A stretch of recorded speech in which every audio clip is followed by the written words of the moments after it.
Hello, class. So in this short video, what I'd like to do is make some general comments about scholarly writing in philosophy. Um, by and large, most of what I say here is also probably relevant to other disciplines, although there are some idiosyncrasies in philosophical writing, at least academic philosophical writing. Most notably, philosophical writing or academic writing of philosophy tends to be lean and mean, right? To the point, focus on argument, clear inferences. Um, Clarity is always golden. There's a few philosophers in academic philosophy who can achieve both um, graceful style and clarity. But if you can't do both of those, err on the side of clarity. Um, I get paid to read these. It doesn't need to be entertaining. It does need to be clear. With that, let's talk more generally about some of the expectations of the what I call the class paper for graduate students.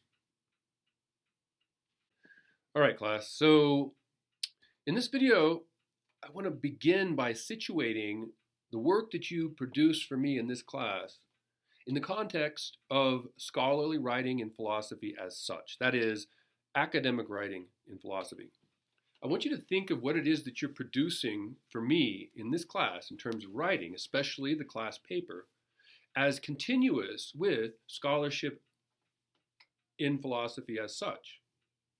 It's on the working side, not on the publishing side. Now, these two sides of writing, academic writing or scholarly writing in philosophy, are connected.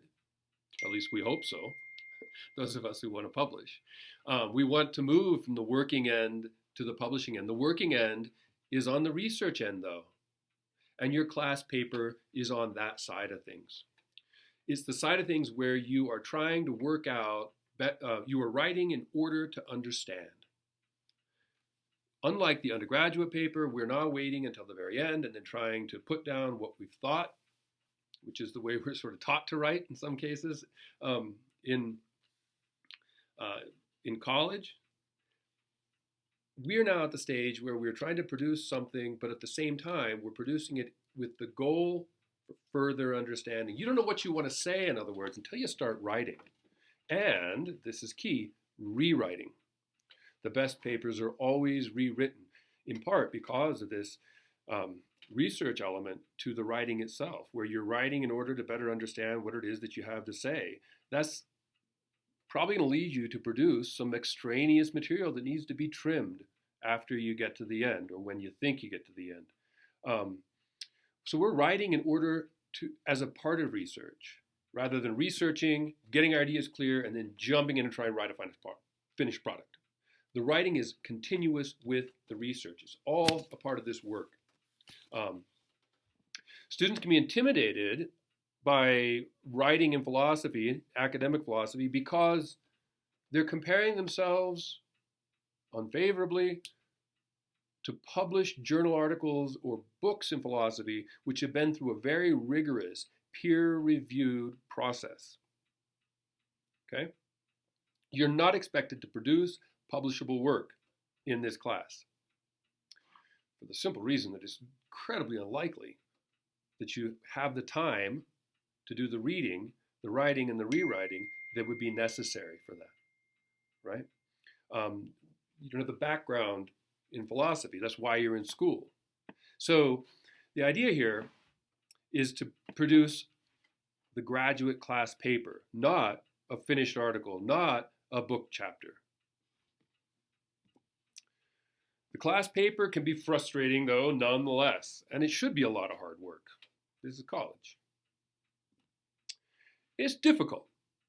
It's difficult for a lot of reasons, because philosophy is difficult, but mostly for really practical considerations, which, when I point them out to you, should make you feel a little more confident that you're going to be able to get an A if you work hard. For starters, the class paper is difficult because you only have 16 weeks and nobody can really, unless there's a few badasses in philosophy, but I'm not one of them who can produce quality publishable work in 16 weeks. It's just not enough time. And in fact, you don't really have 16 weeks. By the time you read enough, understand the topic enough, you're going to have, and in order to have like an original spin on it and develop a thesis, you're going to be like 10 weeks into the course. You have 5, 6 weeks left, 4 weeks left, maybe, right? So the time crunch to produce really, really, really high quality work is just going to make it unlikely, okay? You're also new at this and you're learning. So the expectation is not that you're going to produce some publishable, brilliant paper at the end of, 4 weeks of double down effort, right? Even if you do your best, even if you're really smart, that's not enough time.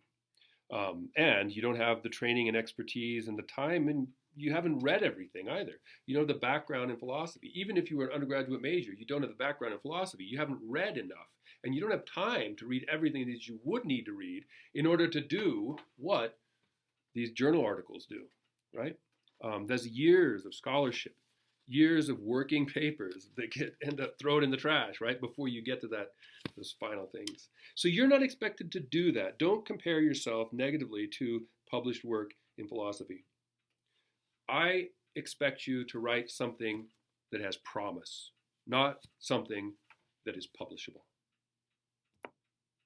Something that demonstrates depth, interest, research, and that is a plausible argument.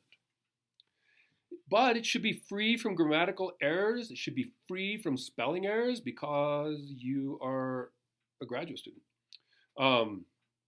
It should conform perfectly to a recognized style guide.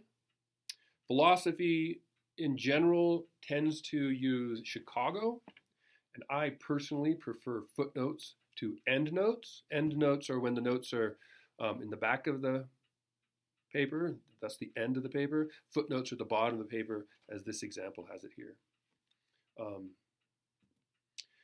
Expectations, clear, plausible thesis. Luckily, we do not have to be right. If your thesis had to be correct, you would be totally hosed, and so would I, because this is a conversation. You need to have a conversation-worthy thesis, right? A thesis that is worthy of somebody saying, yeah, I hadn't thought about that, but I still think you're wrong, but I can see it's plausible, right? It just needs to be clear and plausible. That's the standard. It's not you have to be right. Clear and plausible and well defended with the argument that's consistently defended, and the argument needs to be plausible. Plausible. When I read your thesis, I should say, yeah, I can see how somebody would think that. Even if I disagree with you, it's still an A paper maybe, right? Your argument, I could say, well, yeah, I can see that seems to follow. I could see, but even if I disagree with you, I see it's plausible, right? The standard is plausible, not absolutely correct.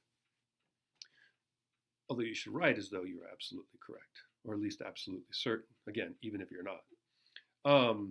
Everything is relevant to the thesis in the paper. Everything should be about your thesis.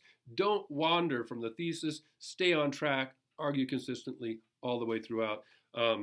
As Strunk and White has it in that delightful little book that they used to assign to undergraduates in writing classes, make every word tell. Finally, define terms early upon the first use. Use them consistently according to that definition. If you think your reader might not know the way you're using a term, to avoid ambiguity, define it upon its first usage. If it's integral to understanding your argument, define it upon its first usage, and then use it according to that meaning throughout the paper. Key terms, right? 10 pages is a short graduate class paper. 10 pages is the conference paper. 20 pages is a long page in academic philosophy writing, unless you're writing a book and it's a book chapter. 20 pages is usually the average length, that's pages typed double-spaced. 20 pages is the average length for, say, a journal article. 10 pages, the average length, say, for a presentation, because that, read it more than 10 pages, It's too long to read. Um, let's see. So somewhere between 10 and 25 pages is about what the length should be. Sometimes I'll split and I'll allow students to write two short papers, about 2 6-page papers on different themes. Again, they're working papers. Right? You need to get the philosophy right. So if you should be dealing with philosophy, you need to get the philosophy right, or offer, if you know that your understanding is maybe a little bit different than somebody else's or mine, right? Then you need to defend a plausible interpretation. Again, plausibility is the standard here. If you think this is what Kant means, and Dr. Schoenberg said that was what Kant means, well then you're going to need to tell me why you disagree, right? With the standard interpretation.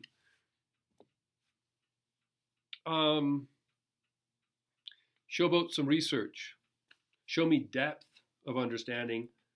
Papers in philosophy, the paper is not about breadth of understanding, but depth, right? Show me that you've done some research. You should have, I hesitate to say how many sources, but usually 2 or 3 is a minimum, 2 or 3 sources. That is journal articles from peer-reviewed journals in philosophy, or books published by academic presses in philosophy. Do you need to read a whole book? No. That's what indexes are for. You know what you're writing about. Look at the title. There might be something in there. Go to the index, look up some key terms, look at those pages, read enough until you know either is useful or it isn't useful for your purposes. And if it's not, discard it and move on to the next one. Research is often a matter of skimming for relevant material and then hunker down and read that. When you found the relevant stuff, hunker down and read it again slowly so that you can incorporate it well into your paper. But you don't need to read everything. The other key there is the abstract.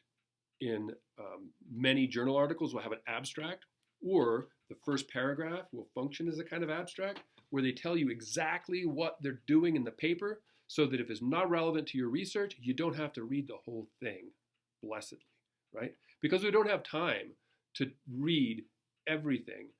We want to focus on stuff that is relevant to our thesis. And the way we do that is we move sometimes rather quickly through journal articles, move sometimes rather quickly through a book, and try to home in on what is going to help us, and move on. So don't feel like you need to read everything. Find the stuff that is relevant and stick with that. And that's, you want to showboat a little bit, right? So this is what makes the class paper maybe a little bit different from other kinds of scholarly writing, is that you're trying to impress your professor. And so there's always that element, right? You want to show me that you did a lot of work, or at least make it appear to me that you did a lot of work. So explaining complex ideas, summarizing the relevant research, tasks like that. Give yourself tasks like that because it demonstrates to me, right? A little bit of literature review is sometimes called, where you sort of summarize the secondary literature before you engage with it constructively or critically. Maybe a little longer than you would in other kinds of writing, just because you need to show me that you read and understood this stuff, right? So that's what I mean by showboating a little bit. And the research is your opportunity to do a little showboating. But ultimately, it's about demonstrating academic promise, which is easier to do than you think. It doesn't need to be publishable. It doesn't need to be, it should show some polish. It should be tight. It should be relatively original, but it doesn't have to be this bang up, publishable piece of writing. It should meet the minimum page length. It should look good on the page. That is, it should conform to a style guide. Not have grammatical errors. It should be interesting because it's kind of original. It should be interesting because it's plausible. It should be interesting because it's well argued. You've given me good reasons to think that maybe what you're claiming is the case might be the case.